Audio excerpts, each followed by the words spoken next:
Hello, everybody. Nope, it's not Tara. It's your girl, Tawana, standing in. Tara is so swamped at the warehouse that I will be hosting today's Locked and Loaded Lunchtime Edition. Let me know if you're in the comments and if you can hear my sound okay. I'm operating out of my home today, and so I want to make sure you can hear me. Unfortunately, I cannot go live on IG because we usually go live on Tara's phone. So let me know in the comments who's here, who's joining. And again, if you can hear me on all platforms, give me thumbs up, say, hey girl, hey. So today, I am so excited. This is my first hosting edition, and we have our very own tribe member, the very sweet and always encouraging, our very own board member, tribe member extraordinaire, Miss Aisha, and AKA Tamika. I like to call her Aisha because she just looks more like a Aisha to me. But she will be joining us to talk about living life with lupus and locks. So y'all know her in the tribe. I'm not going to do a whole lot of talking. I don't see anybody saying whether or not they can hear me or not. Facebook, if you guys make sure you authorize StreamYard so I can see your names, because I see somebody say, hey girl, hey, but I don't know who I'm saying hey to. Well, I'm not going to take up a lot of your time because if it's lunchtime, if you're not eating, I'm going to bring Aisha to the stage and she can tell you a little bit about herself, and we're going to have a conversation. We're going to have a good time today. I wish I had some background party music because it's Friday, y'all. Well, let me bring her on up and add her. There she go. Y'all see her? Look at y'all see them curls. Look at that hair. Cute. Hey, girl. Hi, everyone. Well, Aisha, you can just kick the party off. Tell them a little bit about who you are. You're in the board. I know they might have seen your video or they may not. So just a little bit about who you are as a person, and then talk about your journey and what life has been like with living with lupus, because we don't talk a lot about that in our community. No, we don't. So as Tawana said, I am Aisha. That is actually my middle name. My name is Tamika Aisha, but different people know me as different things depending on their relationship with me. I never really know how to describe myself. I'm a wife, I'm a daughter, I'm a stepmother, I'm what I like to say an amazing friend, and someone who likes to be there for other people because, life is always throwing different things, obstacles your way. And I like to be there for the people who are there for me and provide them with some motivation and positivity, because sometimes that can be the difference between somebody having a good day or having a bad day. And Tawana, please feel free to jump in and ask me any questions. So I am actually not afraid to let you guys know I am 43 years old. And I have been living with lupus for the past 20 years. So I was diagnosed when I was 23 years old. Wow. So 20 years. So you likely began your journey when there wasn't a lot of conversation, there wasn't a lot of research, there wasn't a lot of information. Tell us about what that looked like, going from probably not knowing what was wrong with you, doctors not really understanding that, and leading up to how things may have changed for you today. What's different today versus then? So you are absolutely correct. 20 years ago, the stuff that they know now was still stuff that they were researching and trying to find out more answers to. So back then, lupus was something that was well known. And for those of you who may not know, lupus is an autoimmune disease that affects your immune system. So normally your immune system protects your body from, diseases and foreign invaders. But when you have lupus, your immune system still does that, but your immune system also attacks your own body. So your immune system thinks that your own body is a disease or, a foreign invader. And so it's working to, while it's protecting you, it's also trying to kill you because it thinks that your own body is a threat to yourself. So it's extremely exhausting. I like to say, while they didn't have the elaborate testing that they have now, they did have some good testing in place 20 years ago. And so let me just go back to the beginning. I was feeling fine. And then one day I just stopped feeling fine. And I knew that there was something wrong. I didn't know what was wrong. All I knew at the time was that I started to feel extremely exhausted, no matter how much rest I got, no matter how well I took care of myself, I was always tired. And I mean, like, dead tired. Like, I had been awake for like a week with no sleep, and nothing I did would make me feel better. And then I started to notice that I became extremely sensitive to the sun, and I would break out in these sun rashes. And then I started to lose my hair. And I'm sure a lot of you can appreciate this. As a Black woman, your hair is a very big part of your identity. So when I started to notice that clumps of my hair were falling out and I had bald spots, I said, something is going on. And I reached out to my doctor. And the only reason I'm going to say this is because it played a factor. At the time, my doctor was a white female. And what she said to me after I told her what I was going through, she basically just brushed it aside, and she said, well, you are in graduate school, you are planning your wedding, you're just stressed. And I was just like, okay, yeah, maybe. And so I just kind of let it go. And then a couple more weeks went by and I started to feel even worse. So I called back and I said, look, I know I have a lot of stuff going on in my life, but there's something wrong with me. And I need you guys to figure out what it is, because I should not feel this way. And when I called back, they said, well, hey, your doctor's on vacation, but we have another doctor who's filling in for her. Oh. So we're going to schedule you an appointment. And this was really key for me. The person who was filling in for her was a Black female physician. And I honestly believe that that is what saved my life. So I went in and she was amazing. She listened to everything that I had to say. And as a Black female, she could identify with what, Black females go through with their hair and, the different stigmas and that we have to deal with. She listened to me. And then as soon as I finished talking to her, she held my hand and she said, have you ever heard of lupus? And I said, no, what is that? So she said, give me a minute. She left the room. She came back, and she came back with all of these brochures and pamphlets that talked about what lupus is, the signs and the symptoms, how you can still have a good life living with lupus, different treatments, and just a lot of resources. And then she proceeded to go through each of them with me.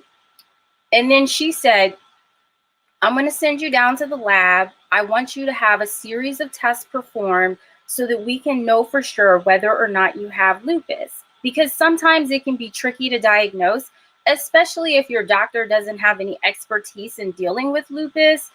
So I go down to the lab and I have to give like 20 different vials of blood. So I was down there for a little while and I was a little overwhelmed.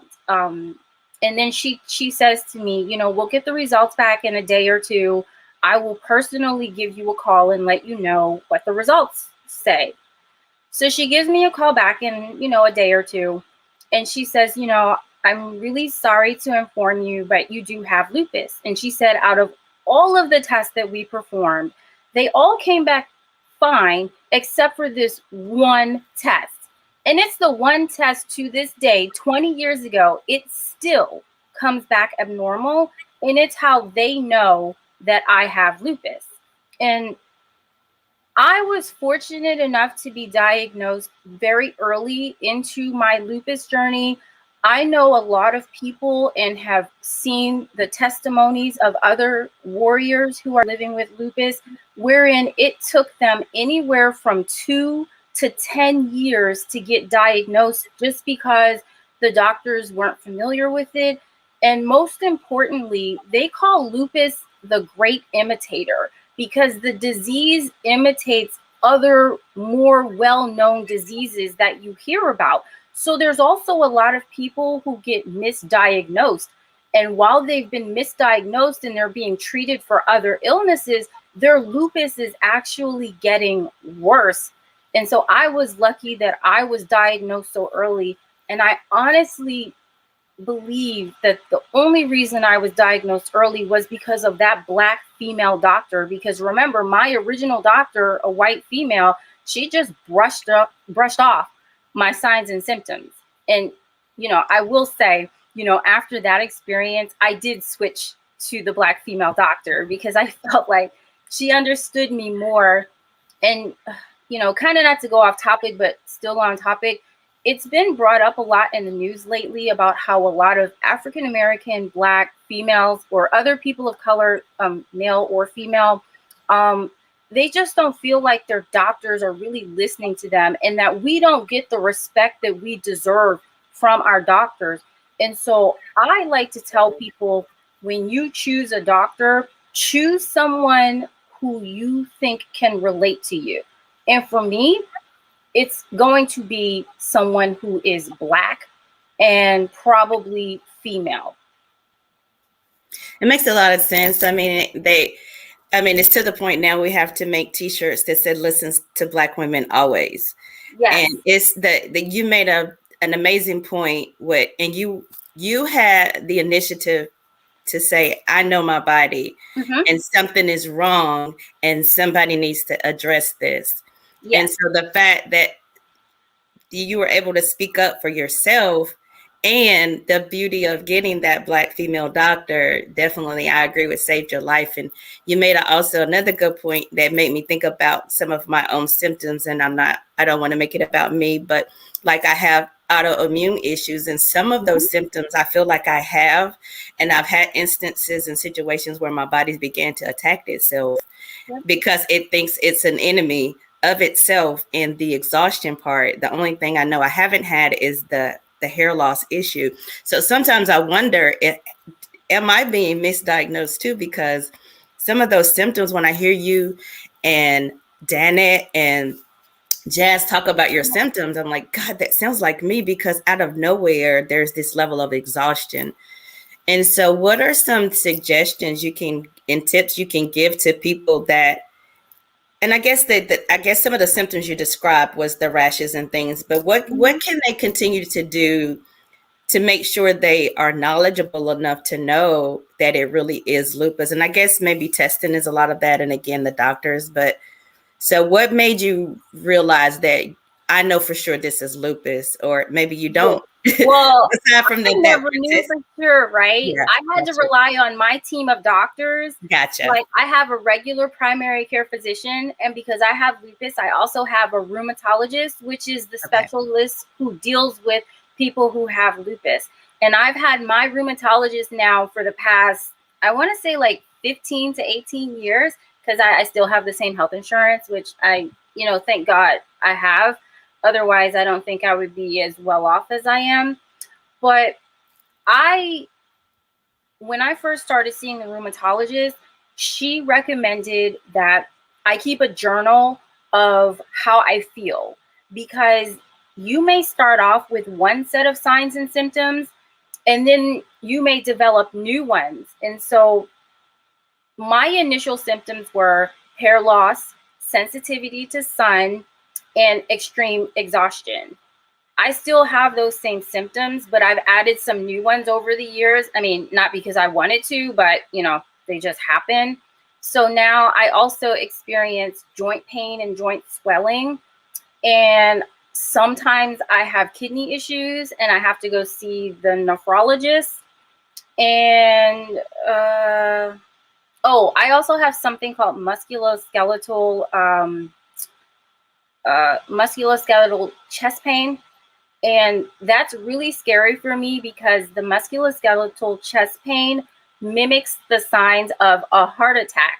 And so every time it happens, my husband has to rush me to the urgent care or the emergency room so they can make sure I'm not having a heart attack. So I still take the advice of my rheumatologist and I write down my signs and symptoms. She's always asking me, via email or when I have to go once a year, are you experiencing any new signs and symptoms? And, oh, hey, Jackie, fellow lupus warrior. I'm sorry that you've also had to go through this, but, you're staying strong because I see you've been living with it for 28 years. And people like you are an inspiration to me. Sorry about that. I just saw that pop up on the screen. And yeah, Lily, the symptoms are extremely similar to multiple sclerosis. I don't know if you heard me say earlier, they call lupus the great imitator because all of the symptoms are basically the same symptoms of other more well-known illnesses.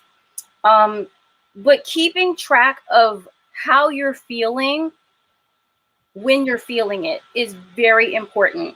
And also to kind of also jot down what you think may have triggered those symptoms or your lupus flare, keeping track of that. I have a good relationship with my rheumatologist where I can email her whenever I think something new is going on with my lupus, and she's very responsive and she lets me know if I need to come in and see her or see another specialist, depending on what's going on. I think I've mentioned I've had to see a heart doctor. I've also had to see a nephrologist for my kidneys. I've also had to see a dermatologist for my rash that I get if I'm out in the sun without sunblock or I'm out in the sun for too long, even if I'm wearing sunblock. And then pretty much, that's it. So keep track of what you're feeling. Keep track of what you think may have triggered you to, your symptoms to flare up. So for me, my triggers are the sun, extreme stress, even good stress. So good stress and bad stress can be overwhelming for me. And yeah, pretty much that's it. Stress and the sun. Those are my only triggers that I'm aware of. But so you made a good point about, so not only keeping track of your symptoms, but also looking at your triggers. Yes. So that means you really have to pay attention. And like, I'm not that person that kind of pays attention to, well, I'm a white girl. Why is this happening? Why? So you also have to be making sure that you are paying attention, looking beyond just, okay, I'm tired, but did I sleep 8 hours? My joints are aching.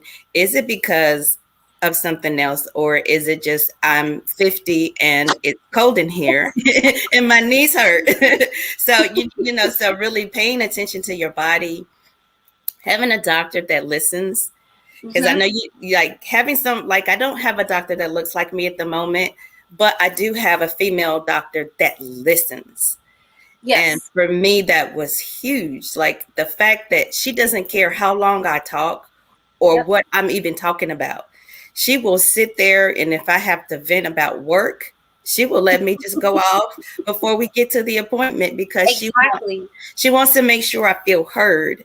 And so I feel like that's also very important, that the fact that a lot of times they are very dismissive of us. And so that's important that you said you feel heard by your doctor. Mm-hmm. And so with my health insurance, they don't have clocks in the rooms anymore. My rheumatologist, so initially I had to see my rheumatologist 4 times a year because, I was new to my lupus diagnosis. Mm-hmm. Then it was 2 times a year, and now it's once a year. And I can still go in if something new comes up. But whenever she comes in for my appointments, she always starts off asking me, how is life treating you? Nothing about my lupus. She wants to know how I am doing as a person. She knows that I'm married. She knows where I work. So she always asks, how are things with your family? How are things going at work? And we have like a whole 15-20 minute conversation before she gets to, okay, now let's talk about your lupus. Has anything new come up? If nothing new has come up, let me just refill your prescription, because there is a medication that I have been taking once a day for the past 20 years. And again, because my lupus was caught so early, they've always classified it as mild. And so I only have to take one medication. Some of the people that I know who are living with lupus take multiple medications. They are also on steroids, which is it can be problematic because of what long-term steroid use can do for you. And then some of my friends with lupus have to do transfusions. And I am fortunate enough that my lupus is not that bad. But at the same time, it's bad for me because it's what I'm going through. And I know that it's not how I used to feel before, my lupus decided, hey, we're going to ruin your life or try to ruin your life. You know what I'm saying? So, because, I don't know if most people know this, but lupus is genetic, and they believe that it's passed down from the mother. And so you can have the gene, but whether or not the illness is going to affect you, that depends on a lot of different factors. One of the things that they told me when I initially said, well, why? Why is it affecting me and, not someone else in my family who may also have the gene for it? And they basically just said, all we can tell you is that something going on in your environment caused the gene to express itself, and now you have this illness that you will be living with for the rest of your life. So there's still a lot of questions out there about exactly why does the gene express itself in some people and not others, especially women, because lupus is prevalent in women. So just like a little fun fact, because I am a big nerd, 9 out of every 10 people who are living with lupus are female, and it mostly affects women of color. So African Americans, Blacks, Hispanics, Latinos, Asians, and Pacific Islanders. So I didn't know that. Yeah. Yeah, that's definitely interesting. So it's almost like our sickle cell is the one that attacks women, people of color. And I didn't realize. I knew most of the people I knew had been getting diagnosed with lupus was African American, but I didn't make the distinction that is common with us. And you answered the question, because I was going to ask you if it's passed down from the mother. But you covered I was like, well, why? And then you was like, but the environment. So that makes a lot of sense. Is your environment, your stress level, what are you putting in your body?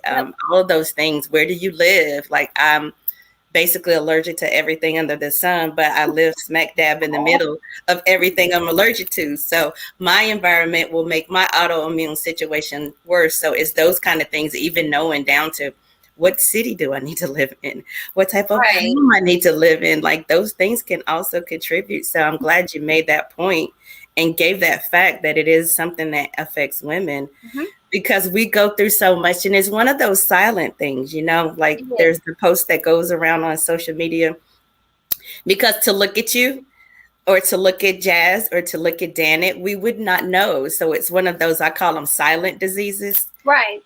So if you can't see it, you don't know. They don't know. For some people, you can see it. Okay. I'm fortunate enough that it doesn't affect like my skin.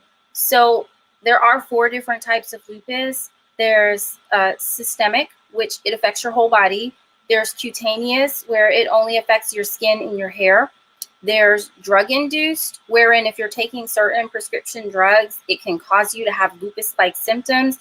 And then there's neonatal, where it affects the infants of women who have lupus, and it may or may not be permanent. And so just like Jazz, I have systemic lupus, so it affects all of my body. But fortunately, I have never had the rash on my face. Okay. It's called the butterfly rash because it basically fans out and looks like a butterfly. I have never had that.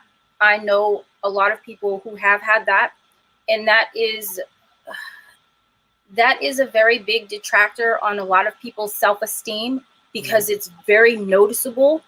And even if you take medication for it, it still takes time to go away. Or I've known some people who've had their skin affected by lupus, and to the point where it's a little gross, but like their skin, it like the skin is coming off, or it's bleeding. I haven't had that. The only thing that has affected, I guess, my skin, or my was the alopecia, my hair. And then I guess if I'm out in the sun too long, I get a rash, like either on my neck or my arms or my legs. But I get it in places where I can cover it up with clothing. Okay.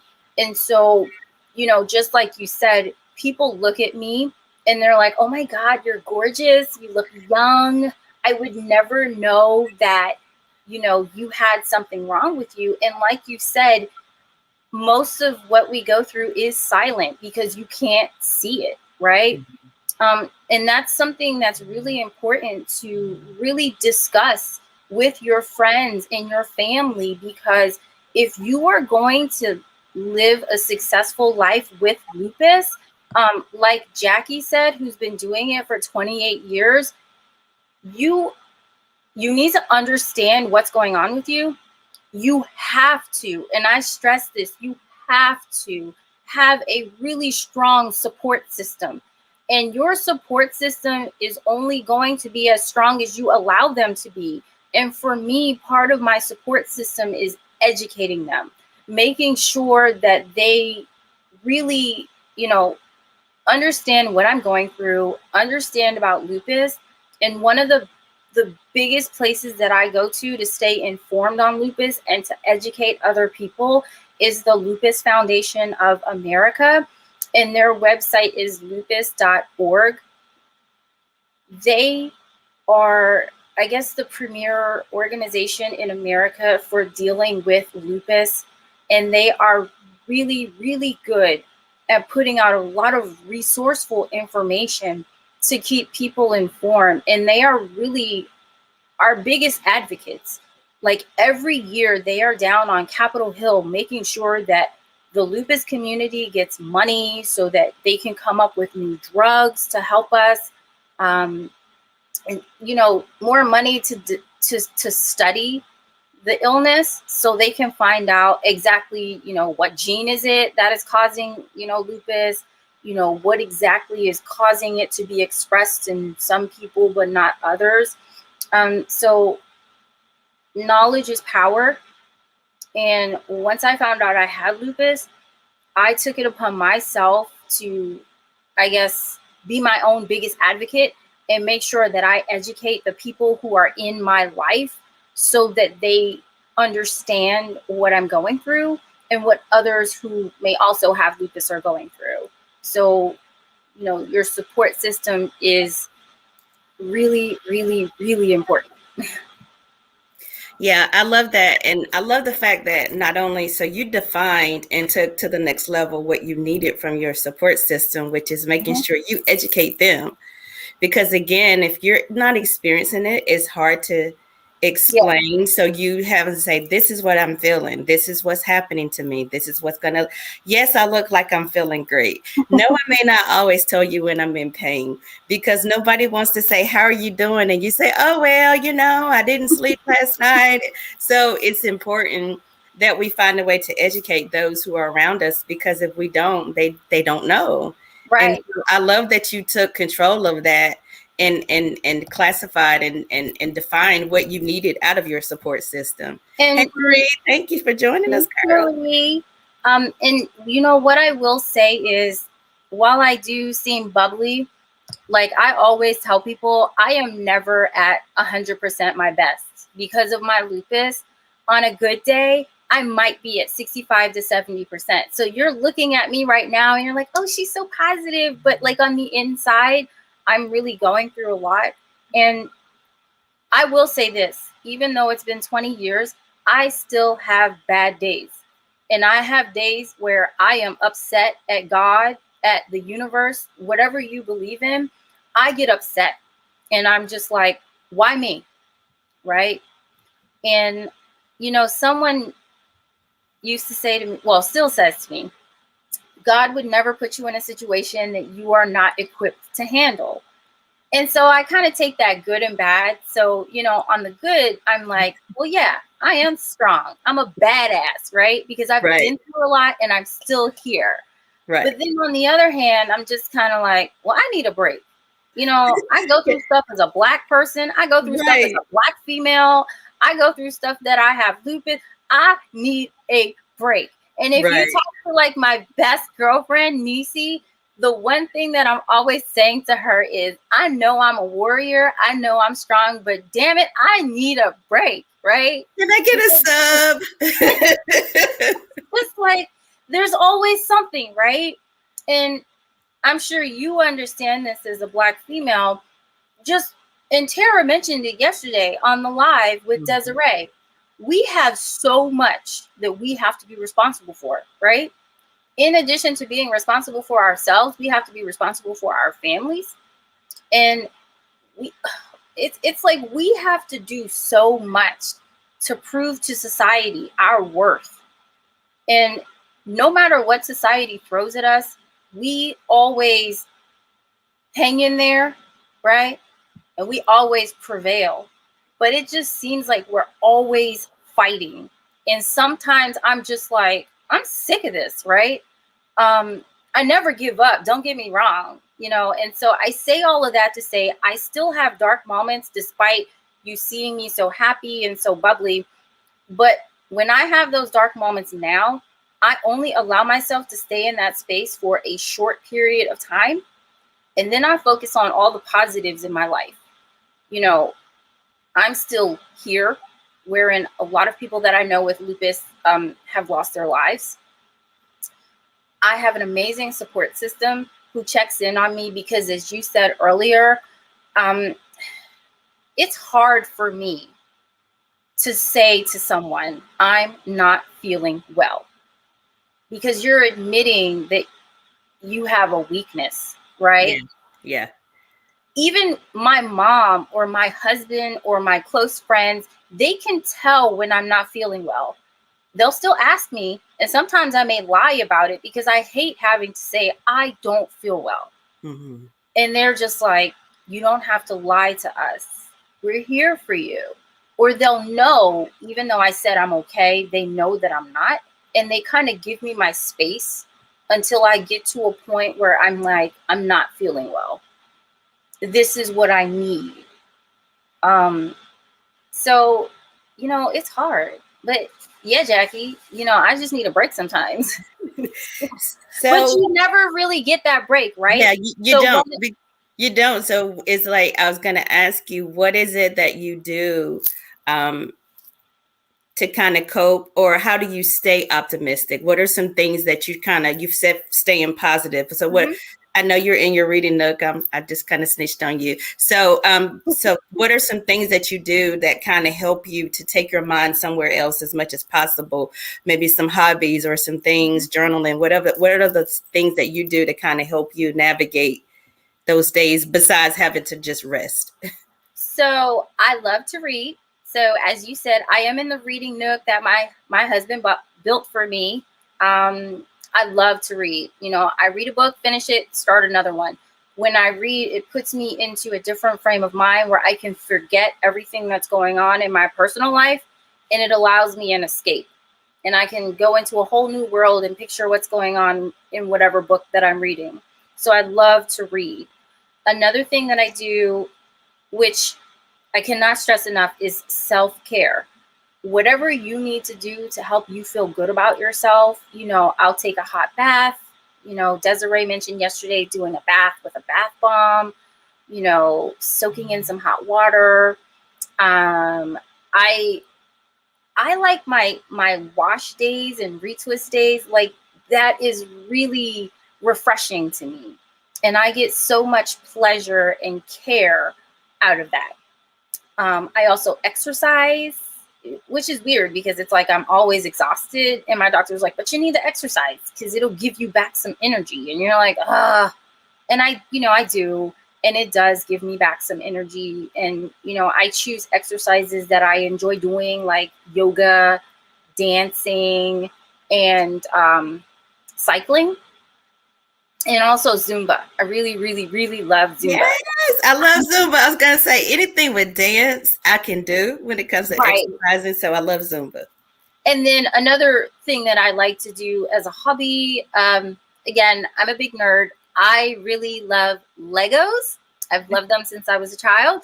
And I also love Star Wars. So one of my biggest hobbies is to buy the Lego Star Wars sets and put them together. So like my entire computer area is filled with all of these Star Wars Lego sets that I have put together throughout the years. Because it's like there are thousands of piece settings, right? And it takes time to build them. And I can just immerse myself into the experience of building whatever set it is and just really appreciate, the finished product. But, those are my hobbies. I also like to watch, TV every so often. Mostly I read, and, I play games on my iPhone. Oh, so someone said, how has my lock journey been? I just started mine 4 weeks ago. One of the things I like to do if I find out someone has lupus, can you send me an IM? I would love to talk to you. I like to be there for people who are newly diagnosed, or even, if they've been living with lupus for a long time, just because you can find camaraderie with others who are, even if we're not experiencing the same thing, we all have lupus, right? And it's nice to have someone who's going through what you're going through to be there for you, especially people who are newly diagnosed who, it's scary because it's new to you and there's a lot that you don't know. I like to be there for you because, as Tara mentioned last week, that's how I met Jazz. I just happened to notice that maybe I started following Jazz on Instagram a while ago, and I noticed she put up a post one day that said something about she had lupus. And so I sent her a message and I was like, hey, I have lupus too. If you ever want to talk, I'm here for you. And then we talk. Mostly we text. We check up on each other. And, I used to not be so vocal about living with lupus, but now I am, because I found that whenever I am vocal and share my experiences, people will reach out to me because they themselves have been newly diagnosed, or they know someone who has and they're struggling with it and they need someone to talk to. Because one of the things that was really instrumental to me when I was first diagnosed, the Lupus Foundation had something called the Lupus Buddy program, where they paired you with someone else who was living with lupus, who had the same interests as you, to help you understand what you're going through. They stopped doing that program, but I like to use my social media platforms to be like, hey, I have lupus. And then people reach out to me. And then, we exchange phone numbers. And then we could be there for each other. That was really, really helpful to me. And so if you're listening to this and you want to talk to someone, even if you just want to vent, if you want to cuss, if you want to cry, if you want to find out what I do to, look on positive and, stay motivated and still motivate other people, please reach out to me. That's I guess that's my gift to you. I want to be here for you. Even though I have all this stuff I'm going through, I enjoy being there for people, because there are so many people who are struggling through something who don't have anyone to turn to. Yeah. Like yesterday when Desiree was telling us about what she went through. Yeah. And she kept it bottled up for so long. You don't have to do that. And I promise you, if you come to me, this is a judgment-free zone.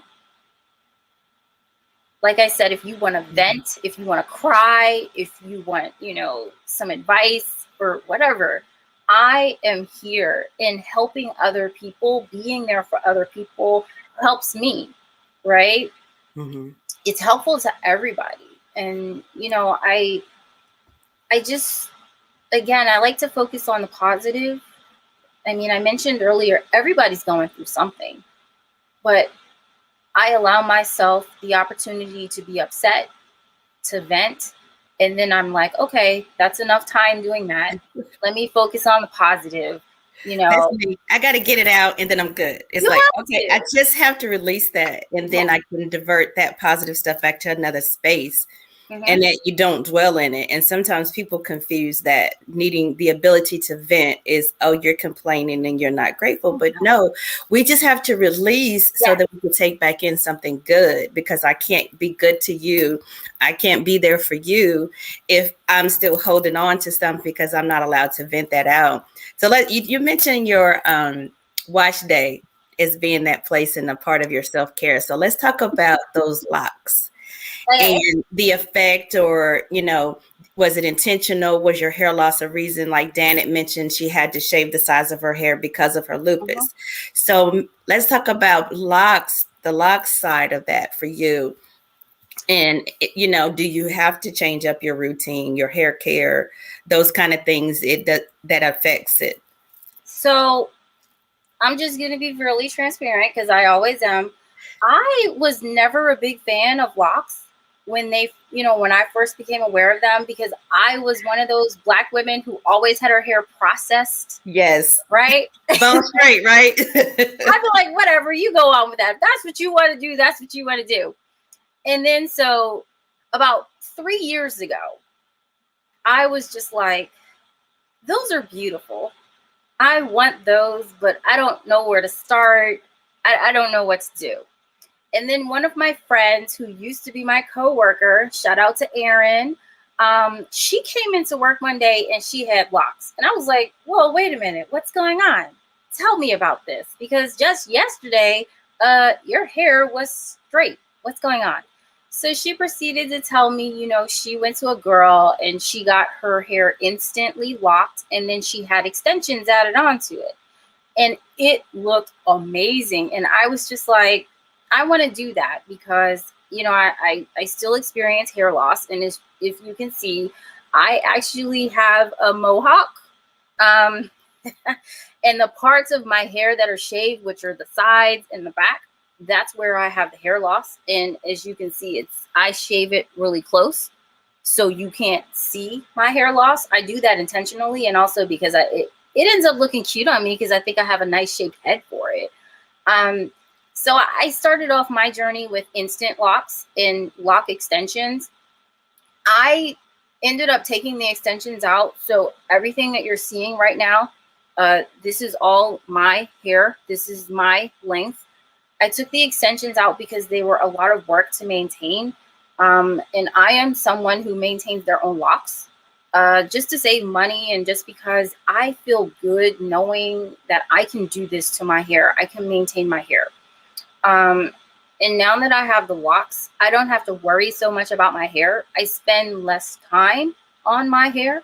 I do moisturize it like 2 to 3 times a day. I oil it like every 2 to 3 days.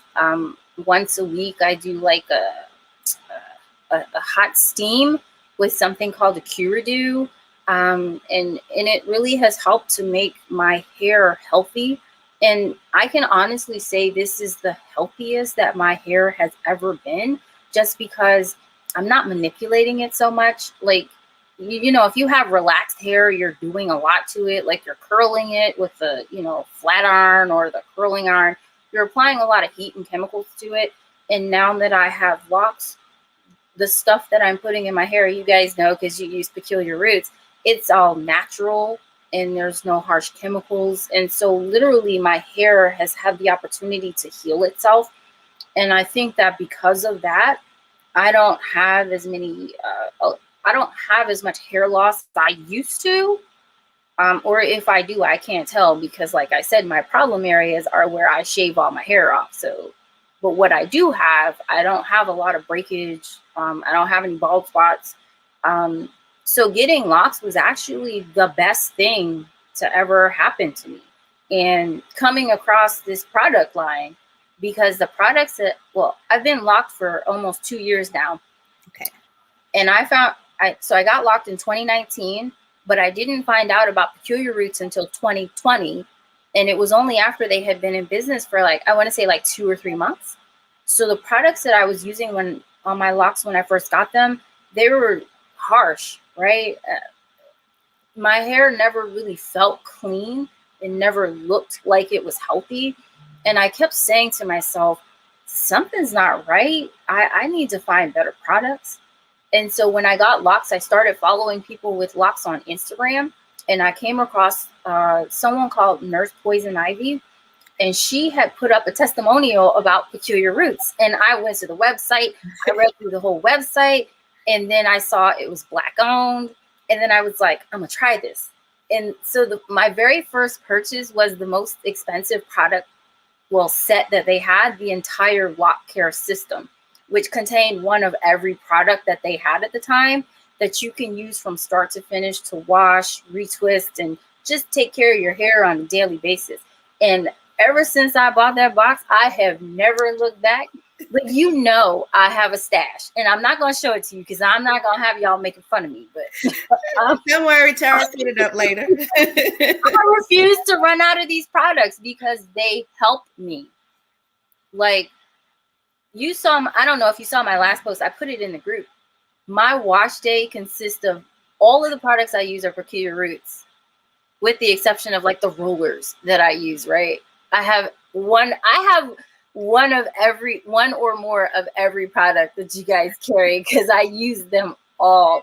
And when someone asks me, whether they have locks or loose natural hair, what are you using? And I'm like, Peculiar Roots. Like, so the other day, one of my coworkers was like, oh, my scalp itches and these products are really harsh. What do you use? And, she was at her desk and I was like, pull up the internet. Let's go to this website. And I went through every single product. And I was like, based on what you're telling me, you should use this, this, and this. And then because I have such a big stash, I was like, well, let me bring you in a couple of these things that, so you can try them. And then I suggest you buy these other things. And she did. And she's like, oh, wow, this has really helped me. And I'm just like, good, but I love locks, and this is the best thing I've ever done. So I went from somebody who was like, ew, locks, to, oh my God, I love them, Yeah, it's so funny because I was the same way. Like, you could not convince me that I would have ever locked my hair. Right. I used to look at that and be like, I need my bone straight relaxer. I was the one that wanted it, silky straight. Yeah. I got the Dominican blowouts, and I'm surprised I'm not bald because of what I did to my head. But and so you could have convinced me that. Even when my son, he locked his hair last year, and he ended up taking them out because he didn't start with a good foundation or a good person. And he's been telling me for years, Mama, you need to lock your hair. So the minute I went and became a loose natural, which I was 8 years loose natural before locking, you just need to go on and lock it because my hair kept trying to lock. I would do 2-strand twists, and I tried to wear the 2-strand twist for a week. And my hair was trying to lock. I was like, I don't want locks. I have locks. So it's amazing that you said that. And I'm so encouraged by you. Like, even now, like, I thought I knew you, and just listening to the conversation and the things that you've done, and the fact that we all have so much in common. And I think which is why we connect. Like, I'm a nerd. I loved researching and studying. I used to read like crazy. I'm not reading as much now because graduate school kind of crushed that for a minute. I was like, my brain has to rest. So it's just amazing that we all have this commonality and why we connect on that level. And again, just the first and foremost, as a Black woman, you're a bad girl, and you just need to know that. And you said it, you own it. So that's why I think we try to help and encourage and empower others in the community. Like you said, it breaks my heart when Desiree was talking about not having a support system. When Marie was, having her struggles, and I'm like, no, sis, you're not out here by yourself. Like, I don't know y'all, but I just want to be a blessing to y'all. It's just like we are our sisters keepers, and I love that about this tribe. Yeah. And it's all because we have a founder that not only makes a product, but what is happening is so much deeper than that. And again, nobody's doing this. Like, we could literally charge for the information that you dropped today, that Jazz dropped, that Desiree has dropped. Like, and it's being given freely because we care Right. about the community and the tribe, and we all want to connect on that level. So in parting, because we've been talking for almost an hour and I don't want to take up much more time, just some positive words that you want to leave to people, and y'all, she really means it. If you send her a message, Jackie, if you haven't already DM'd her on any of the platforms, she really means that, just so you know. She encourages me all the time and will send Oh, stuff thank and say you. stuff and, like, just sometimes just hearing thank you is a lot. And so just make sure you reach out, Jackie. But just leave us with some parting words. You never have to feel like you're alone. Like, I know Desiree talked about some of her friends and family weren't ready to receive what she was going through or knew how to help her. Even if that's your case, please keep looking for support. Look for someone who can be there for you. If you need me to be there for you, or, whatever, don't give up. Once you have processed the trauma that you've gone through, just reach out. I mean, the worst that someone can tell you is, I don't understand, I don't want to understand. But you will come across someone or someones who are just like, I'm here with open arms. I may not understand, but I'm willing to learn with you. I want to be here for you. Don't give up on yourself. I mean, yeah, I have days where I'm like, I'm sick of this crap. But, I'm still here because I am a fighter, because that's how my mother always raised me to be. When it comes to the medical side of it, please be your biggest advocate. Even if a doctor tells you no or tries to brush off what you're going through, you just say, okay, thank you, and then look for another doctor who is going to listen to you. I mean, genuinely listen, not look at a clock, but listen to you. Look you in your eyes and say, tell me what you're going through so we can figure out together what's wrong and figure out how we can take care of you. Please, please, please always advocate for yourself, especially when you're going to the doctors, because it is a well-known fact that some doctors don't look favorably on people of color, and they do not always provide us with the best care. Keep looking for a physician or a group of physicians who are going to really hear you and fight for you and encourage you to fight for yourself, and also surround yourself with friends and family who are willing to learn with you and go through your ups and downs with you. And like I said, I genuinely mean it when I say, if you need someone to talk to, you can reach out to me. If you want to send me a instant message, you want to exchange phone numbers, you want to be Facebook friends or Instagram friends, knock yourself out. I am here because I know what it was like for me when I was first diagnosed. I didn't know anybody who was going through this. And I had to go through a lot of this on my own. And it was really, really hard. And it makes it easier when you have people to go through it with you, who will be there for you. My amazing support system, when I have my worst days, they remind me of how awesome I am. They remind me of all the obstacles that I have conquered. And they are just there for me. They show up and they show out. And I am so grateful for my mother, my husband, Nisi, all of my friends. I'm really grateful for the tribe, right? Because I learned so much about my locks from the tribe. And then, the board members, like you guys, I felt like when I joined the board in our group chats, I feel like, oh my God, like I've known you guys like my whole life, because we vibe and get along so well. And you guys are always just like you'll be like, oh, hey, Aisha, we remember like 2 weeks ago you said you weren't doing so well. How are you doing? You know, do you need anything? You know, you guys have just been so like welcoming, you know, and like we're there for each other, and it's just amazing. Oh, so someone asked what my IG is. What is my IG? I'll type it in the comments you know, afterwards, because well, wait, like my IG is Aisha, but it's like EYE underscore EE underscore SHUH. So it's just the phonetic pronunciation of Aisha.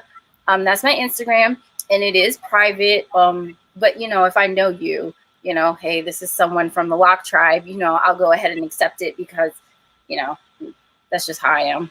But oh, you're welcome. You know, thank you, Tawana and Tara and Peculiar Roots, for giving me this opportunity.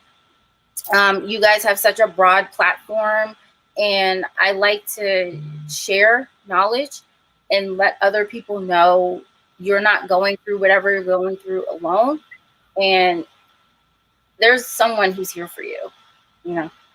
So I love that. Well, we're going to end, guys. But again, Aisha's always in the tribe. We're always both in there. You will find me late at night, 2 o'clock in the morning, in the group responding to things. So you can reach any of us board members at any. Well, I'm not bored anymore, but I still feel like I am. you But are you though. can reach any of us in the tribe. You see us there, and so again, thank you for spending your lunchtime with us. And if you think of questions later, just tag on the replay or just post in the group and we'll be sure to answer. Well, we're going to log out, guys, but have a great day.